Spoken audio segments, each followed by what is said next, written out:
I'm 28F and a dentist, and I met this guy, Gene, 28M, on a dating app. We went on a few dates, and I soon began to notice some things I didn't like. The first date was at a really hip bar, and Gene ordered a lot of expensive drinks. My controlling. Fiancé made me sign a disgusting contract about my family the night before our wedding, so I humiliated him by reading it aloud in front of everyone. Drinks for himself and his friends, and he put everything on his own tab without asking me. If I wanted anything specific, I just had water, and he commented, "Don't worry, I like a girl who knows her limits, it's cute." He winked at me, but I felt like he was looking down on me. The second date was at a loud nightclub, where Gene spent the majority of the evening chatting with other women while I was getting us drinks, and he was clearly flirting with a blonde woman wearing a tight dress. When I returned, he didn't even notice me for a few minutes. When he did, he grabbed his drink without saying thank you. I told him I felt awkward, and he advised me to relax and learn to enjoy myself. The third date was dinner at a typical restaurant, where he talked about his family's money and his plans for their business's future. He didn't ask me many questions about my life or work until he said something about dentistry that stuck with me. "Dentistry, huh? That's adorable," he said. "My mom always wanted me to marry a doctor, but I guess a dentist is close enough. She'll be thrilled." I realized we were very different. I like quiet evenings reading and things like that. Gene was obviously a very social person who enjoyed I work at a reputable hospital,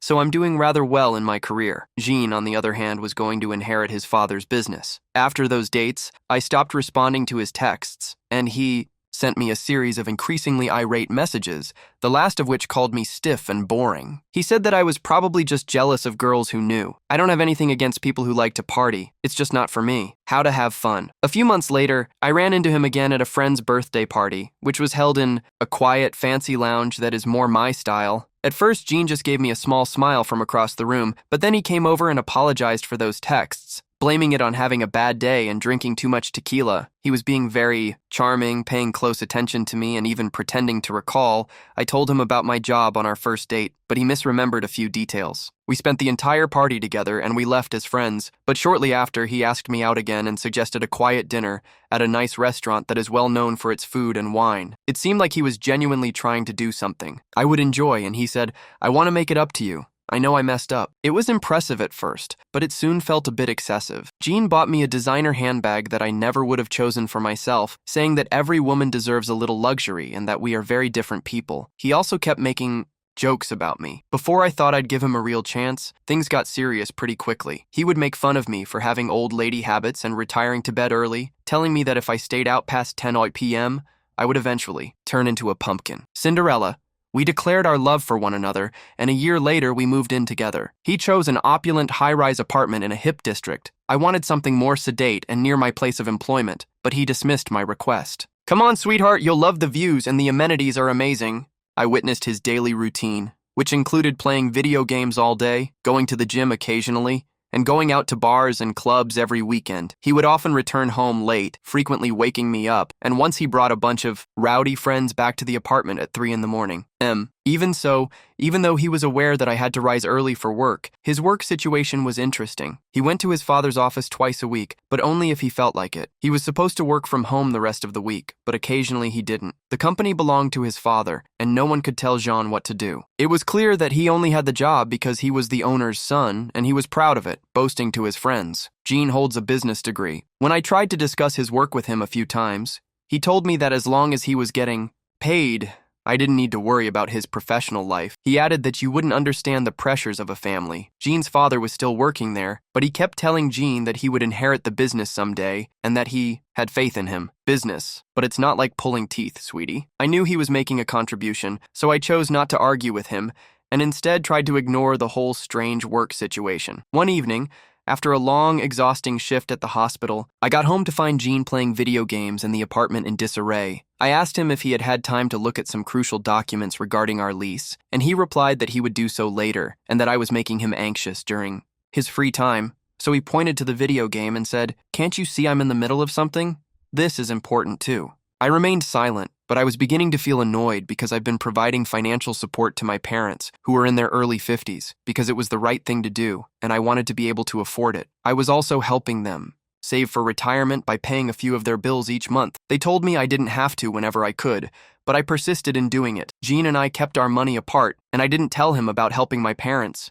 because I didn't think it was important. A few months ago, he discovered that I had paid my parents' electric bill. My parents had visited the day before, and they brought it up in conversation, and Jean was acting irritated during the visit. Little remarks about how fortunate my parents were to have such a giving dog daughter, but he kept refilling his wine glass and ignoring me when I tried to talk to him. Later that night, after my parents had left, Jean brought it up and he surprised me by slamming a beer bottle on the counter. He said I should have talked to him about this first, but I was keeping things from him and going behind his back, so I had to ask. He claimed that it was about respect, and that we're a team, and that you don't make these kinds of decisions without me. I didn't take well to that, and we got into a heated argument. I told him that he had no right to manage my money, and that I didn't know anyone who could explain how I spent it, especially since I earned it myself. I also mentioned that I had never asked him how he spent his money. Jean said that my money was now our money, and he had a say in how it was used. He said, "What's yours is mine, and what's mine is mine. That's how partnerships work, baby." A few days after that argument, we didn't talk, and I fell asleep. For example, when he was buying his friends drinks at the bar every weekend, I told him that at least I wasn't wasting my money on pointless things and acting like a spoiled frat boy.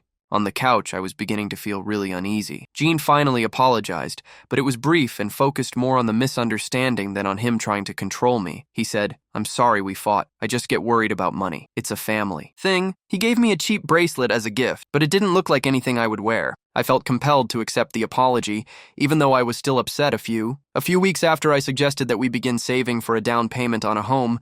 Jean laughed and said that we didn't need to worry about that because his parents would likely give us a house when we got married. He added that you wouldn't want to live in a dull suburb and that you would miss the city life. He didn't even ask my opinion. A few weeks after that argument, we became engaged, and Jean proposed in a very public and ostentatious manner. At a fancy restaurant with many of his friends, he got down on one knee while holding a huge ring and said, "Well, my name. Are you going to make me the happiest man in the world?" I felt compelled to say yes despite my conflicting feelings, because I became so preoccupied with wedding preparations that I kind of forgot about that argument. John didn't really assist with the planning, leaving the majority to me and his mother, but he kept the wedding was 6 months after the engagement, and we intended to live apart until the wedding 3 days prior. He criticized our choices, saying they were too traditional or not classy enough, and he didn't want a string quartet at the wedding, saying that's so stuffy. We need a DJ who can actually get the party going. He also insisted on a large eye sculpture, which I felt was unnecessary. As Jean was about to check into a nearby hotel the night before, he came to my house where I was staying. He gave me a document and asked me to sign it, but he seemed uncomfortable and was trying to hurry me. He kept tapping his foot and avoiding eye contact, saying, "It's just some legal stuff, nothing to worry your pretty little head about." At first, I thought it was a prenuptial agreement. Then I read it. It contained 3 main clauses. 1. I would not be permitted to give money to my parents or any other family members after we were married. 2. If we had children, they would not be permitted to be alone with my parents until they were 18. And 3, I might have to cut off all contact with my own family if Jean or his parents deemed it necessary. Jean stated that the contract was a necessary measure. He explained that his father was retiring soon and would be receiving more money because of the previous argument we had about my parents' bills.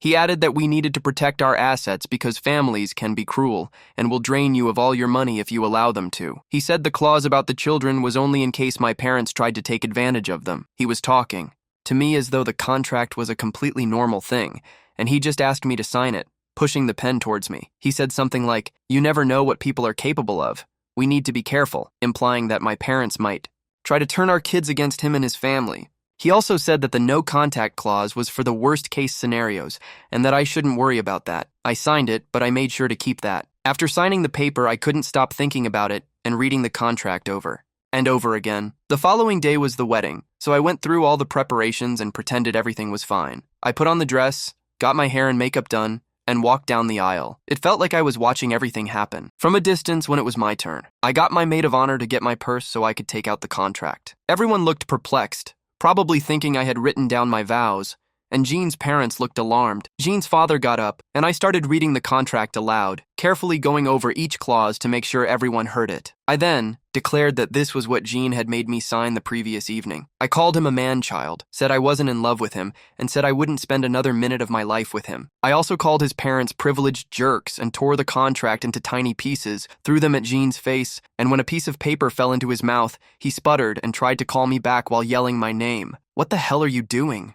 I grabbed my parents' hands and they looked shocked, but they squeezed them tightly. We left together without turning around, and we drove to my parents' house where I grew up. It was a quiet drive, with my mom sobbing in the back seat and my dad trying to console her. When we arrived home, I changed into more comfortable clothes, an old sweatshirt and sweatpants, and I took off everything. My makeup. I sat down with my parents, and my father told me how proud they were of me. My mother was crying too much to talk, but she was nodding and supporting my father when he said, "We love you, honey, and we'll always be here for you." I've been staying at my parents' house since the wedding, and that night Jean called me, yelling and cursing at me, calling me manipulative and a gold digger and saying I'd ruined his life, so I didn't care. I hung up on him, but then I received a tearful voicemail from the woman who would have been my mother-in-law. She said that I had publicly made fun of her and her family, that the contract had been presented in private, and that I should have rejected it privately. She called me ungrateful and uncultured and said that I had brought shame to their family. She was crying the entire time. So Reddit was I posted a quick update on Reddit about what happened, and I don't think I did anything wrong. I may have been a little impulsive and impractical, but that's a whole lot different from being selfish, cruel, or disrespectful. To be honest, I don't care if some people disagree with me. Most people seem to think I did the right thing. The argument about the electric bill keeps coming to mind,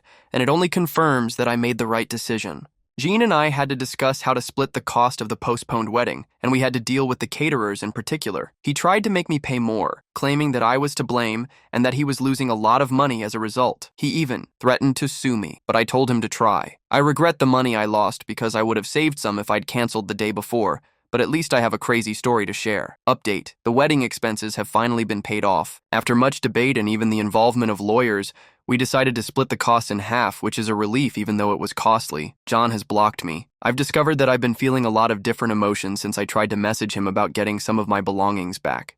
I'm relieved, but I also feel empty because I thought we were in love for years, and now I don't really know what to do without him. I even have a part of me that wants him back, which is absurd given everything he did. I'm almost embarrassed to admit that I've been receiving a lot of your amazing Update 3. It's been about a month since the wedding, and I returned to the apartment we shared to pack up the rest of my belongings, because it was my last time doing so. I've received texts from people, which is nice, but it doesn't really change how I feel inside. I'm just feeling numb. I can't really talk to anyone I know about this in person, because I don't want to make things awkward or uncomfortable for them. When I got there, Gene wasn't home. His friend Troy was there, and let me and a friend of mine in. Troy was acting really awkward and saying things like, "I've overreacted and ruined a good thing." He said, "Gene's really messed up about this. You know he really loved you." And as I packed up my belongings, I discovered that some of them were missing or damaged, like a favorite book with pages torn out, and I think Jean broke a picture frame, but I didn't tell Troy about it. We just left as quickly as we could, but before I did, Jean's friend gave me a note from Jean, which Troy gave to me. In it, John apologized for what he had done and how he had treated me, saying that I'd always been even-tempered and shy. It's funny because it shows that John didn't seem happy about it. He never really understood me and said that things must have been really bad for me to react the way I did. He claimed that we were both immature during the relationship and that we were more concerned with each other than with each other. He expressed his hope that we could get together again in the future when we were both in a better place. The letter was bittersweet, and I don't think we'll ever get back in touch because the damage has been done. I'm not sure how I feel about it, but I've rented a new apartment that's close to my parents' house and smaller and less fancy than the old one, but it's cozy. He apologized almost as if he meant it, but he still didn't really acknowledge the main issue, his disrespect and his need to control me. It felt like he was trying to make it seem like we were both equally responsible for what happened. Update 4. It's been 6 months since the near wedding, and I received a promotion at the hospital. I'm now the head of my department, which I believe is because I'm able to focus more on my work. I'm sad, but I'm also looking forward to being single, thinking about it. Jean's letter stung. To concentrate on my work now and not be as stressed and anxious as I was with Jean. My social life is much better. I've reconnected with old friends and made new ones. I feel more self-assured and gregarious than I have in years. I even went dancing with my friends, something I never would have done when I was with Jean. My relationship with my parents is stronger than ever, and I continue to support them. But now that we have a regular dinner together, and they are always there to support me, something unexpected happened. Jean's father called and offered me a job at his friend's dental hospital, saying that my skills would be a good fit there and that he always thought I was a good, smart girl. I turned him down because it would have been a major conflict of interest, and I don't want to be involved with that family in any way. And then I ran into Gian at a coffee shop close to my new apartment. He looked bad, gaining weight, and his clothes were wrinkled. He tried to talk to me, saying he missed me a lot and that he's been having problems at work. and his father is considering selling the business because Gene can't handle it. He said he realizes now how much he messed up, and I told him I'd move on and that I wished him well, but I wasn't interested in getting back together. I left without saying much more. I felt a little sorry for him, but mostly I was just relieved that I'm not in that situation anymore. This whole thing has made me realize how much I've grown and how much happier I am without Gene's negativity and control. Update 5. A year has passed since the wedding that never happened, and I just went on my first date, a very casual coffee date with someone I met, which was a little strange and definitely new, but I was happy, excited, and only slightly nervous. I've been going to therapy, and wow, it has really helped my life. Though it was a difficult decision, I know I made the right one, and I feel a sense of closure and peace about it all. The therapist has helped me gain confidence, understand how to set good boundaries, and work through the entire situation with Gon. I've finally come to terms with my value as actually anticipating the future.